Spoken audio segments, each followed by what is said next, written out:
บายดีสวัสดีเด้อน้องๆนักเรียนของม .4 ทุกคนเนาะไม่ว่าผู้ที่สนใจในการเรียนคณิตศาสตร์เนาะมันมาพบปะกับสอนอาจารย์ตวนสอนคณิตศาสตร์เช่นเคยเนาะจะมาสอนภาคแก่บทบรรทัดคณิตศาสตร์ชั้นม .4 บทที่2ต่อเด้อเนาะสำหรับ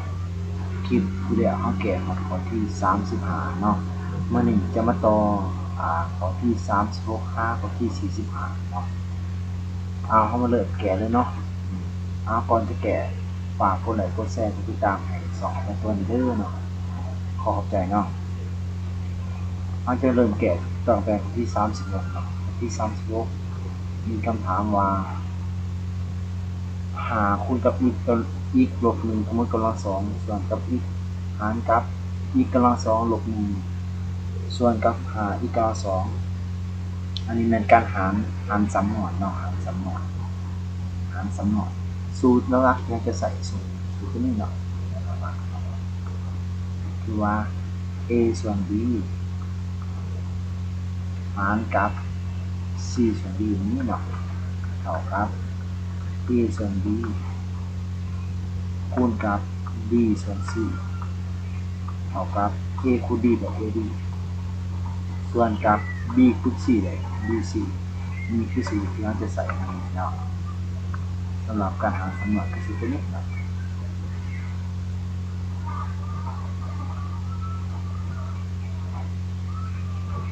เป็นหลักละจะเริ่มเลยเนาะคูณกับอีกลบ1ทั้งหมดกำลัง2ส่วนกับอีกคูณกับอีกกำลัง2เขาเปลี่ยนหาเป็นกลุ่มจะกลายเป็นคูณเนาะอีกกำลัง2ลบ1เป็นอีกกำลัง2ลบ1จะตอบมาต่อสำหรับส่วนอีกคูณคูณกับอีกลบ1ทั้งหมดกำลัง2นี้เนาะส่วนกับอีกคูณกับอีกคูณกับอีกส่วนกับระหว่างอีกกำลัง2ลบ1อาจารย์จะใส่เป็นลบ1 1กำลัง2ได้เลยเนาะพออาจจะใส่สูตรเนาะ a กำลัง2ลบ b กำลัง2เท่ากับ a ลบ b คูณกับ a ของ b คนจืดเนาะน้องๆคนจืดถึงเนาะใช้ตลอดเนาะมันจะเติมเป็นอีกลบ1คูณกับอีกบวก1ล้างกันอ่อนกำลังออกไปอ่อนกันกำลังจะเบิดไปตัวนี้ยังจะเป็นจะลบนี้ไป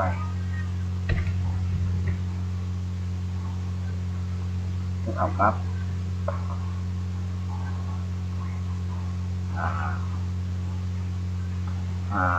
คูณกับอีกลบ1คูณกับอีกส่วนกับอีกบวกนี้จะเท่ากับ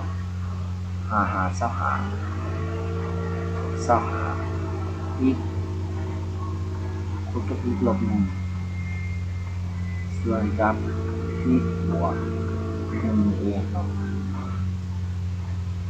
นี่คือคำตอบสุดท้ายเนาะ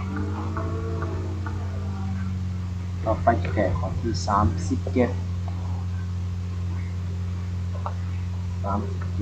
จะใส่ซอสีฟ้าเนาะสีฟ้า37ที่เขาถามว่าที่บวกทั้งหมดกำลัง2ส่วนกับ3ที่หารกับที่กำลัง2ลบ2ส่วนกับ3ที่อย่าลืมว่าน้องๆได้อยากจะเห็นเก่งวิทยาศาสตร์มหามหกจะต้องได้เข้าใจคณิตศาสตร์ชั้นม .4 เพราะว่า ม .4 จะเป็นพื้นฐานของม .5 กับม .6 เนาะ ถ้าเขาได้ไปตามแต่ละขันมันก็จะเห็นเขาเปลี่ยนได้ไงจะเริ่มแกะต่อเลยเนาะ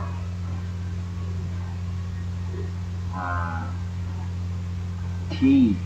บวกกับหาทั้งหมดกำลังสองส่วนกับ3ที่มันจะเป็นคูณจะปิ่น3เพิ่มจะเป็นคูณออก3ที่ส่วนกับที่กำลังสองลบกับ25แล้วก็จะเป็นสีเขียวอ่อนๆเนาะมาสับอะไรเลยเดียวนะเป็นที่สองเนาะที่สองสับอะไรนะที่บวกกับหาทั้งหมดกำลังสองส่วนกับ3จะเบิดไปที่จะเบิดไปไม่คูณ1ได้เด้อส่วนกับที่กำลังสองคู่เปลี่ยนสหามันเป็นหากำลังสองเป็นแบบได้นำใช้สูตรตัวเองของคนที่เนาะที่กำลังสองบวกที่กำลังสองนี่แหละแล้วก็คูณกับที่คูณเป็นของนี้เนาะที่มันเป็นยูที่บวกกับหามันกำลังสองส่วนกับที่ลบหากับที่บวก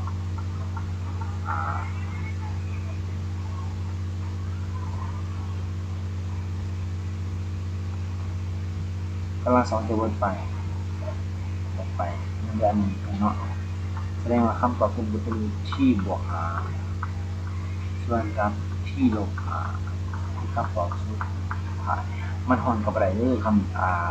ค่ามันต่างกันเนาะต่อไปจะแกะข้อที่38ข้อที่38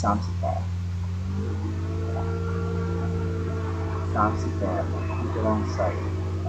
ซอสอะไรนะอะไร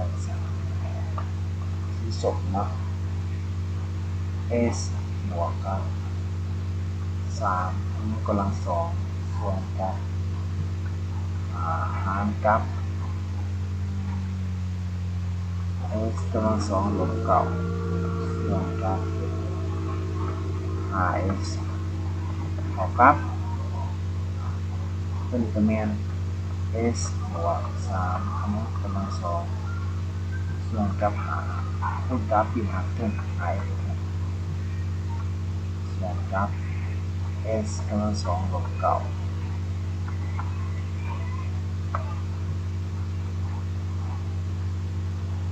จะหมดไป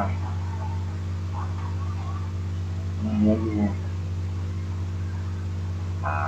s กับ s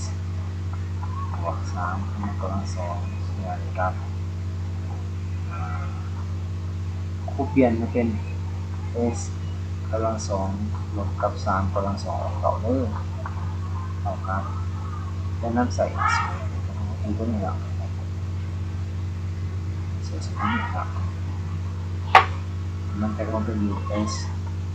คูณกับ s บวก3อันนี้กำลังสองส่วนกับ s บวกลบ3คูณกับ s บวก3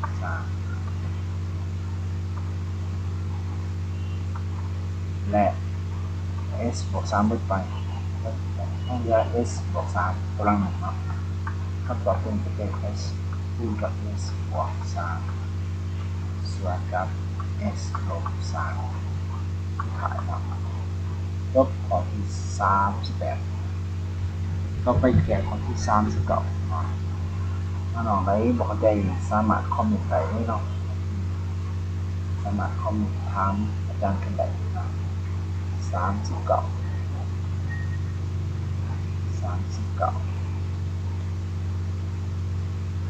2ลบกับ y ส่วนกับxกำลังสองบวก2x หารกับ y กำลังสองลบ4ส่ ส่วนกับอีกกำลังสองบวกกับอีกลบกับสองบวกอีกด้วยเด้อแก่เลยเนาะลองใส่สิ่งก่อนสองลบกับ y ส่วนกับตัวนี้เนาะระหว่างตัวนี้คูณจะเนี่ยที่ผมเป็นคูณอีกคูณกับอีกบวกสองคูณกับ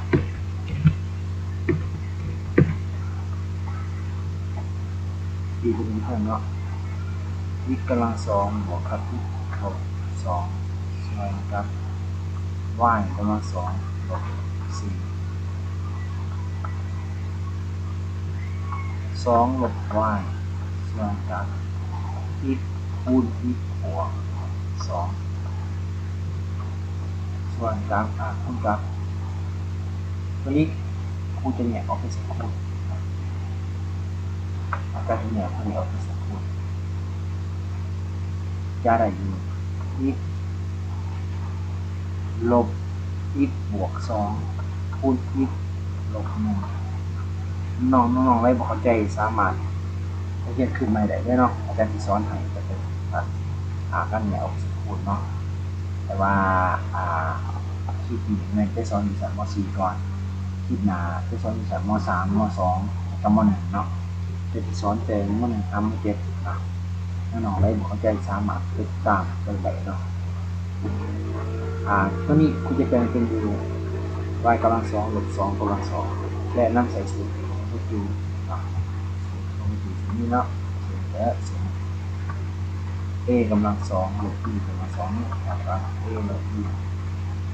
คูณกับ a ของมันอยู่นี่เนาะ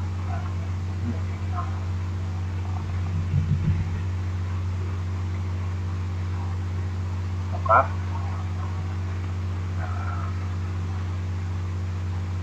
สำหรับตัวเท่านี้เนาะตัวเท่านี้อาจารย์จะ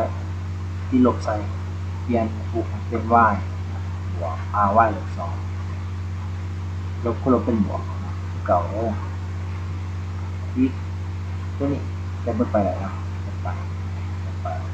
เล็กอีกแล้วเนาะเล็กอีกคูณครับอีกลบหนึ่งส่วนครับตัวนี้คูณจะแยกออกเป็นคูณจะอะไรอยู่ y ลบสองคูณ y บวกสองเลยจะห่อนกันไป y ลบสองเป็นไปที่นี่เขาจะคูณกับที่จะเอาดู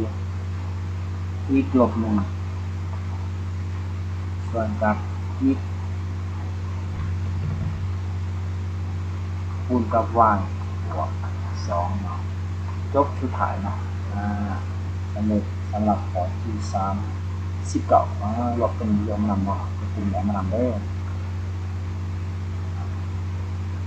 มันกับบรรยากาศดีแน่เนาะฝนตกแน่นั่นเองต่อไปจะแก้ข้อที่40เนาะข้อที่40จะมีคำถามว่า3ลบ y ส่วนกับอีกกำลังสองบวก3อีกหารกับ y กำลังสองลบกับเก่าส่วนกับอีกกำลังสองบวกกับ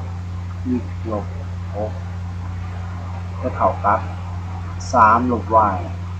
ส่วนกับตัวนี้คูณจะใหญ่อีกออกเป็นคูณจะได้อีกคูณกับอีกบวกกับ3คูณกับ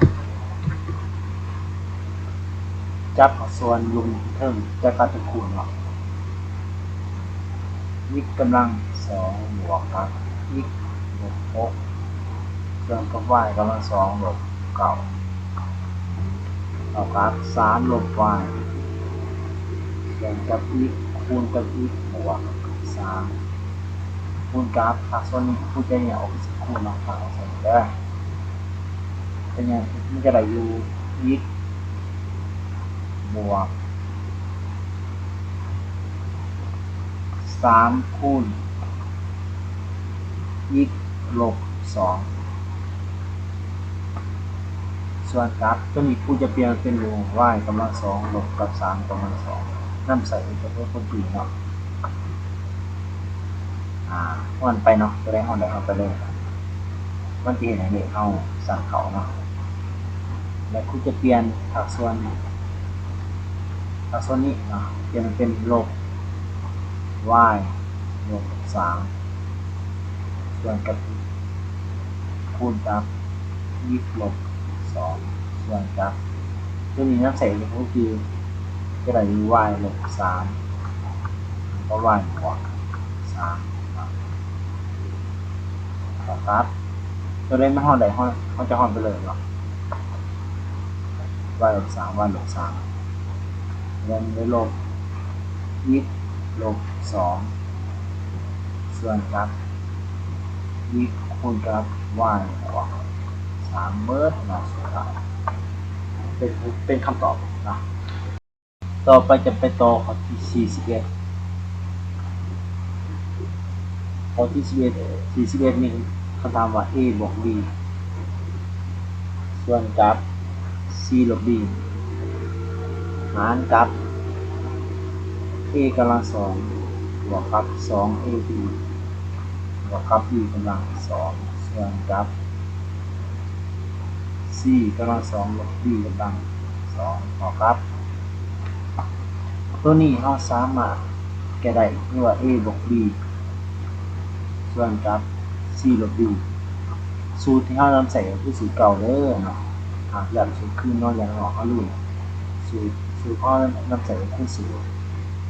หารสำนวนด้วยว่าหารส่วนเนาะ a ส่วน b หารกับ c ส่วน b เท่ากับ a ส่วน b คูณกับ b ส่วน c เท่ากับ a คูณ b ส่วนกับ bc คือสูตรนี้เนาะเพราะนั้นนำใส่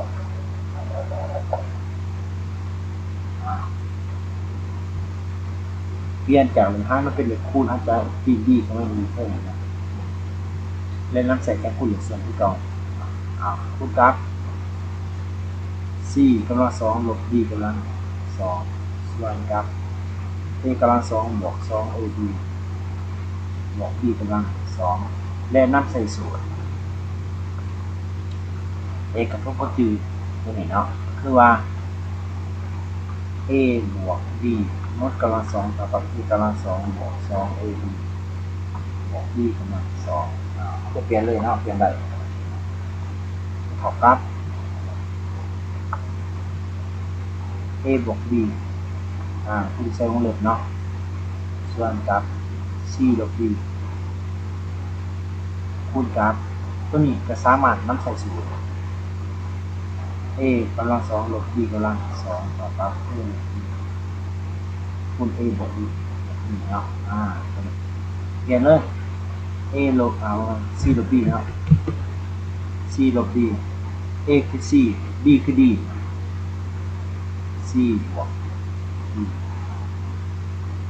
ส่วนกับตัวนี้คุณจะเปลี่ยนเป็นวงเล็บมันจะเป็นง่ายขึ้นเนาะที่นี่จะเอาตัวนี้แค่เลย a บวก b มดกำลัง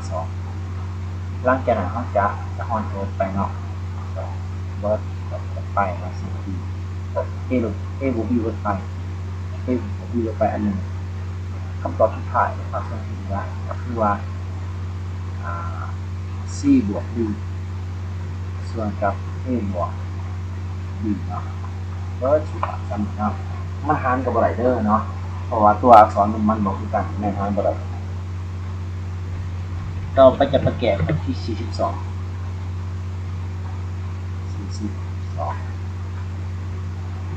ข้อที่42มีคำถามว่า d ลบ c ส่วนกับ b บวก c ได้คือกันเนาะเครื่องหมายต่างกันแต่อักษรคือกันก็บ่สามารถอ่านกันได้ c กำลัง2บวกกับลบ2 cd บวกกับ b กำลัง2ส่วนกับ c กำลัง2บวกกับ2 cd บวกกับ b กำลัง2เท่ากับตัวนี้เราสามารถแก้ได้เลย b ลบ c ส่วนกับ b บวก c คูณกับติ่งที่เพิ่มเนาะจะได้ c กำลัง2บวกกับ2 cd บวกกับ d กำลัง2ส่วนกับ c กำลัง2ลบ2 cd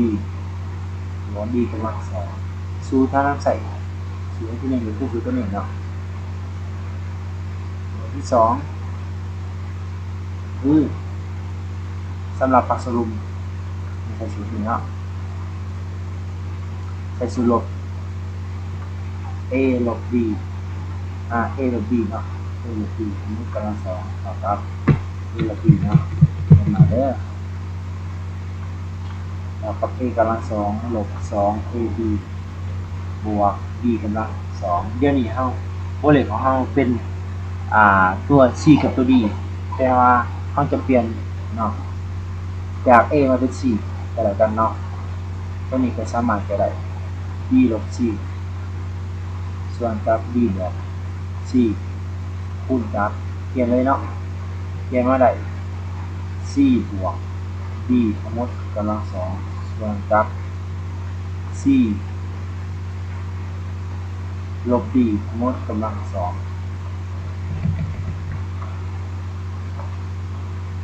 ผู้ที่เป็นตัวนี้เนาะเปลี่ยนมาเป็นอยู่c ลบ b โดยใส่เครื่องหมายลบก่อนเนาะส่วนกับตัวนี้ผู้เปลี่ยนมาเป็น c บวก b เปลี่ยนแค่ขึ้นเนาะได้กัน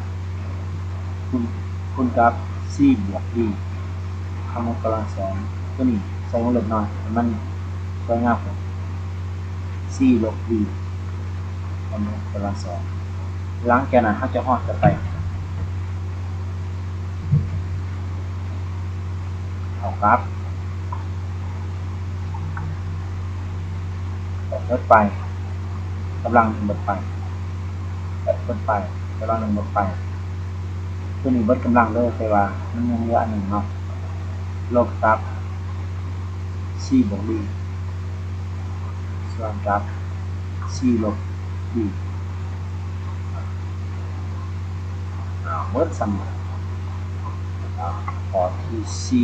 42ต่อไปจะแก่ต่อเลยข้อที่43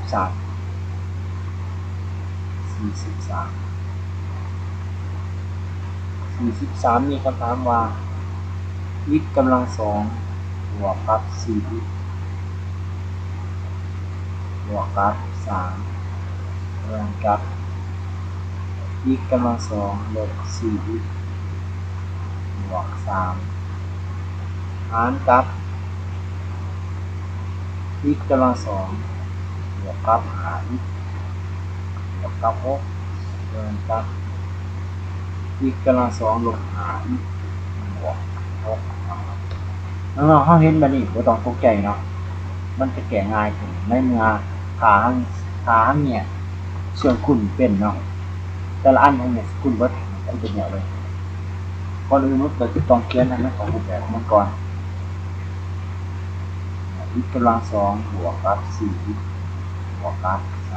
3 x กำลัง2ลบ 4x บวก3คูณกับอีกเท่ากันเนาะ x กำลัง2ลบ 5x บวก6 x กำลัง2บวก 5x บวก6ต่อไปแม่ฮะจะไปแยกสูตรคูณเนาะก็เท่ากับแต่ละตัวให้แยกสูตรคูณเนาะทีนี้หักตัวทึ่งจะแก้ได้อยู่ x บวกกับ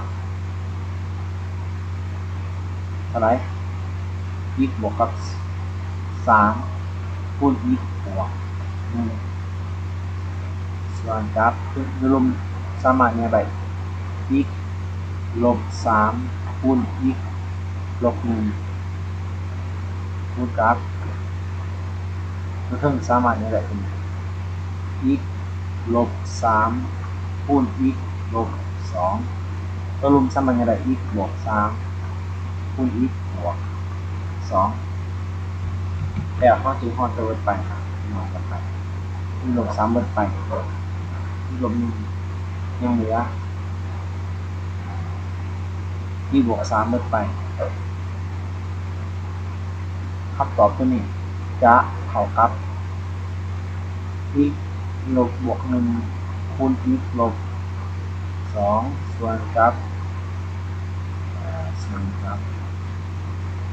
x ลบ1คูณ x บวก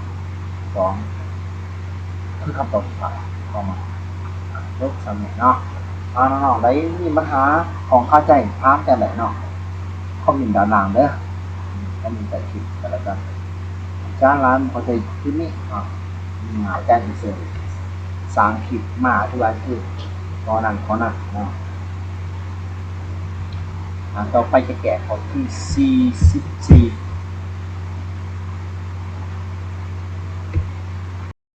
เนาะข้อที่44มีคำถามว่า x เนาะมันอยู่ x กำลัง2บวกกับ 2x ลบกับ5ส่วนกับ15เนาะ15เด้อ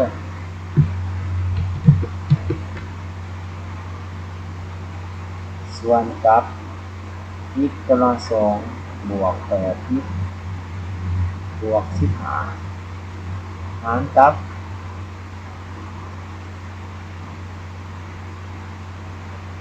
x กำลัง2บวก 2x ลบ15ส่วนกับ x กำลัง2ลบ 8x ลบบวกกับ15ที่กันมาเป็นเนาะแกะเลยเนาะ x กำลัง2บวก 2x ลบ15ส่วนกับ x กำลัง2บวกกับ 8x บวก15คูณก่อนเนี่ยเอาผักส่วนครึ่งกระลุมเอาผักครึ่งลุมเอาลุมอยู่ครึ่งเนาะจะเป็น x กำลัง2บวกกับลบ 8x เนาะบวก15x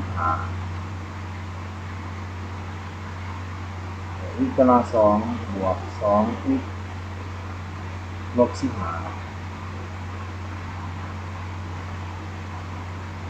แต่ละบอลแต่ละตัวแม่นสามารถเนี่ยสิคือได้เนาะ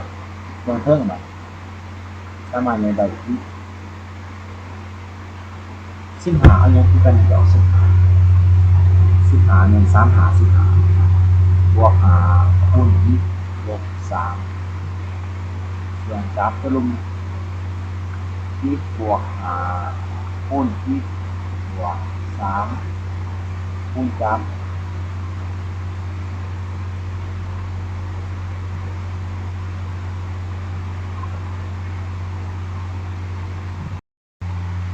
กับ x ลบ5คูณ x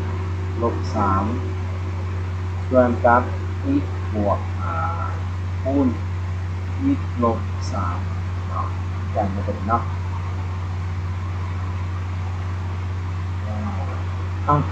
ต่อไปเนี่ยครับจะอ่อนกับเพื่ออันเด็กไปเนาะx บวก5ไปx ลบ3ไปคำตอบข้อนี้จะเป็นเปอร์เซ็นต์ที่เหลือก็คือ x ลบคูณ x ลบ3ส่วนกับ x บวกคูณ x บวก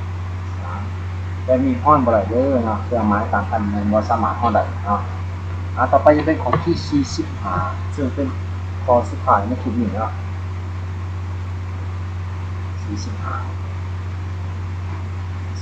มีก็ตามมา y กำลัง2ลบกับ5บวกกับ 5y ส่วนกับ 3y กำลัง2ลบกับ y หารกับ 2y กำลัง2บวกกับ13y 13เด้อบวกกับ15ส่วนกับ 3y กำลัง2ลบกับ y กำลัง2ก็จะใส่พริกสีเขียวเนาะ ภาคส่วนแต่ละภาคส่วนจะนำใส่สูตรที่2เนาะสูตรหารด้วยส่วนที่2 y กำลัง2บวกกับ5 y ส่วนกับ 3y กำลัง2ลบกับ y อภัยเด้ออาจารย์สอนไว้จังนี้เนาะส่วนกับ 3y กำลัง2ลบกับ y กำลัง2 y กำลัง2บวกกับ 13y บวก15เนาะเขาสามารถนำใส่สูตรที่เก่าได้เลยเนาะอาจารย์สรุปสูตรขึ้นเนาะเป็น a ส่วน b หารกับ c ส่วน b เท่ากับ a ส่วน b คูณกับ b ส่วน c ได้จะนำใส่สูตรที่ส่วน a คูณ b ส่วนกับ b คูณ c ตัวนี้เนาะตัวนี้แบบกำลังใส่ที่เก่าเนาะเปลี่ยนจากหารมาเป็นคูณถ้าเปลี่ยนจากหารมาเป็นคูณที่ต่อตัวดีจะถึงเพิ่มเอาตัว c ลงมาลงต่อวันนี้จานใจเนี่ยเชื่อคู่ตัวนี้อย่างว่าเพราะว่าแต่ละตัวมีวายเด็กเป็นวายบวกกับครับตัวนี้เป็นเนี่ยวายคือคือวายกับ3วายลบ1คูณกับตัวนี้อย่างว่าคือคือกัน3วายตัวนี้บอสมันเนี่ยผมจะออกมาได้เนาะเนี่ยว่าเนี่ยว่ากำลัง2อีกเนาะว่ากำลัง2เป็นอะไรก็เนาะไปเด้อ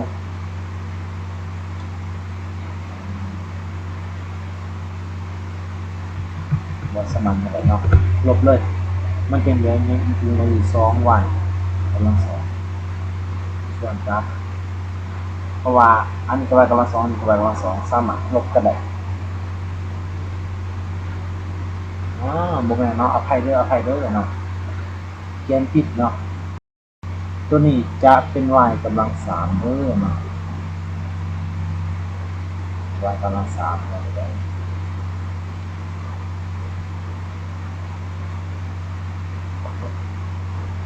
y กำลัง3คัน y กำลัง3เนี่ยจะต้องเขียนใหม่จะต้องเอา y กำลัง2ออกมาจากที่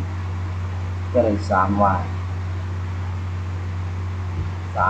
รับ 3y ลบกับ1ส่วนกับลักษณะนี้เราสามารถเนี่ยออกมาเป็นสกิลแบบนั้นเดี๋ยวเอาเป็นสกิลนั่นเนาะเขาเสียงอะไรแบบย่างบนกันเขาสามารถเนี่ยไรเนาะก็คือว่า2y บวก3คูณกับ y บวก5เนาะสมานกันได้แล้วต่อไปให้จะห้อนกัน y 3y ลบ13y ลบ1 3y ลบ1ลบไป y กับ y ลบไป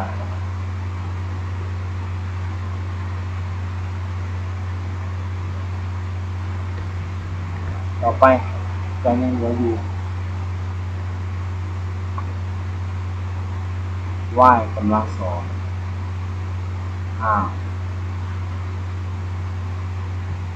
ต่อไปนะก็ได้แน่ทีมลบไปแหละ y ลบ5 y บวก5 y บวก5ลบไปแล้วส่วนที่เหลือบัด y กำลัง2ส่วนกับ 2y บวก3คือคำตอบสุดท้ายอยู่ในข้อเนาะขอจบไปเป็นทีเรียบร้อยเนาะเริ่มแก้ตั้งแต่ข้อที่36ข้อที่45รวมทั้งหมด10ข้อเนาะใช้เวลายาวนานพอสมควรเนาะทางคลิปนี้ก็ขอฝากน้องๆผู้เป็นตัวไปในการแก้คณิตศาสตร์เนาะอย่าสอนลูกของหลานมีความก้าวหน้าเนาะครับเจ้าจันทวนสอนคณิตศาสตร์ขอ น้องๆเฮากดไลค์กดแชร์กดติดตามให้อาจารย์หน่อยเด้อเนาะเพื่อเป็นกำลังใจในการเฮ็ดคลิปต่อไปเนาะขอขอบใจเนาะสวัสดี